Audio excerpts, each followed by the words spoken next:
Berikutnya kami persilakan kepada Ibu Sari Ali Ridho untuk boleh berdiri dan akan dijawab oleh guru kita Ustadz Fikri Haikal. Silakan Ibu. Bismillahirrahmanirrahim.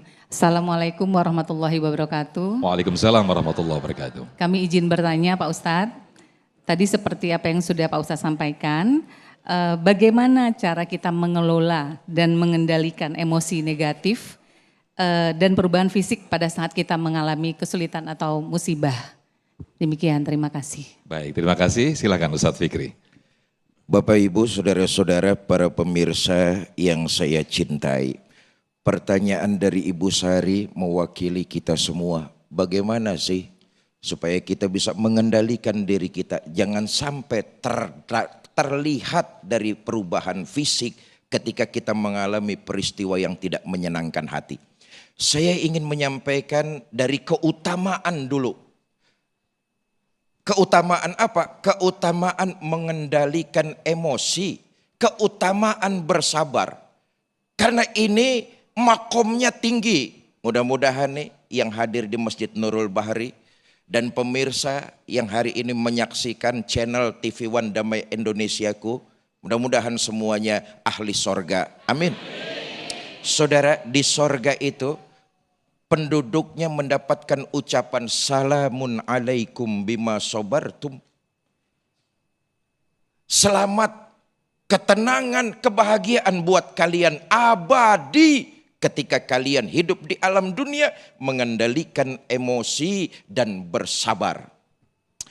Satu hari baginda kita Nabi besar Muhammad sallallahu alaihi wasallam, beliau tersenyum. Kenapa? Dalam majlis dilihat sahabat Sayyidina Abu Bakar As-Siddiq radhiyallahu anhu dimaki-maki orang.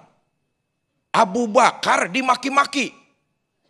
Kenapa Nabi senyum? Karena Sayyidina Abu Bakar enggak ngeladenin ocehan orang tersebut. Mengendalikan emosi dan sabar. Nabi senyum. Datang lagi orang Arab Baduy. Masuk ke majelis. Nyaci maki lagi sahabat Abu Bakar As-Siddiq. Beliau diam. Nabi ngelihat itu untuk yang kedua kali, senyum lagi Nabi sama Abu Bakar. Yang ketiga masuk orang mencaci maki Sayyidina Abu Bakar As-Siddiq. Mulai nggak karu-karuan 3 kali bro. Sekali bisa gua maklumin, 2 kali masih bisa gua wajarin, 3 kali gua kemplang loh. Manusiawi. Mendapat caci makian yang ketiga, Sayyidina Abu Bakar As-Siddiq radhiyallahu an emosi.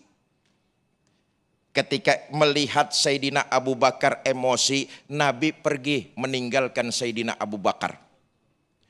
Abu Bakar terkejut, pucat wajahnya, khawatir nggak karu-karuan. Oh, sahabat tuh kalau Nabi pergi, gelisahnya bukan main waktu itu tuh. Melihat baginda Nabi keluar dari majelis, buru-buru Sayyidina Abu Bakar As-Siddiq nyamperin Nabi. Ya Rasulullah, kenapa Tuhan pergi? Kenapa? Apa jawab Nabi? Abu Bakar, tadi waktu pertama kamu mengendalikan emosi, kamu sabar, malaikat berkumpul mendoakan kamu. Yang kedua, kamu dicaci maki lagi, kamu sabar, kamu kendalikan emosi. Makin banyak malaikat yang berkumpul mendoakan dirimu. Tapi yang ketiga, masuk setan. Nah ini dia nih, ntar kita omongin nih. Oi, setan, oi. Yang ketiga, kamu terpancing emosimu Abu Bakar. Malaikat pergi, yang ganti, yang ngumpul adalah iblis laknatullah. Saya keluar, saya enggak mau bergabung dengan makhluk yang dilaknat oleh Allah Subhanahu wa taala. Nah, Bu Sari, bagaimana cara kita mengendalikan emosi? Ayat yang tadi di fiti-fiti sudah dijelaskan. Wal kaziminal ghaidz. Hendaklah mengendalikan emosi. Belajar sabar mengendalikan emosi, enggak simsalabim abragedabra. Tahu-tahu bisa, tahu-tahu sabar, tahu-tahu muka tetap enak dilihat. Enggak juga, ini prosesnya panjang. Tapi begitulah kita diajarkan dalam Islam. Supaya kita tidak terdampak, hati kita lapangkan dulu. Orang yang paling baik adalah ketika dia mampu untuk membalas, tapi dia memberikan maaf kepada orang tersebut. Itu baik tuh.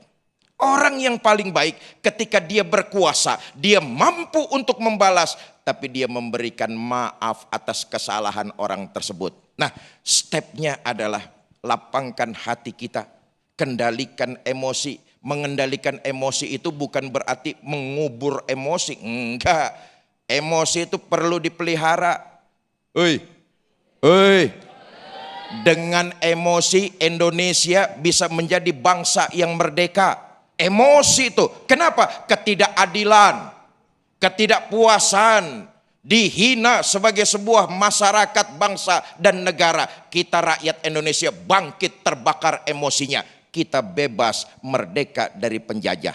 Yang disuruh adalah mengendalikan. Karena itu bertahap berikan maaf kepada mereka yang menyakiti kita. Lalu berusahalah untuk tetap tidak terjadi apa-apa di antara ibu dan mereka. InsyaAllah nanti kita lanjutkan. Silakan Ustaz. Baik, Masya Allah. Terima kasih Ustaz Fikri Haikal. Boleh duduk kembali dan nanti di segmen berikut guru-guru kita akan kembali memberikan tausiah berkaitan dengan emosi. Termasuk sesungguhnya boleh tidak sih di dalam Islam itu ketika kita harus marah dan juga harus berbuat emosi mungkin karena sebagai manusia yang lemah kita mungkin seperti yang tadi disampaikan oleh guru kita bahwa al-imanu yazidu wa yanqus. Nah nanti juga kami akan buka segmentasi di mana kami akan bacakan pertanyaan yang sudah masuk lewat Instagram kami @damai_indonesiaku_tv1 di kolom komentar kami akan bacakan pertanyaan dan nanti akan dijawab oleh guru-guru kami. Tetaplah bersama kami dalam Damai Indonesiaku.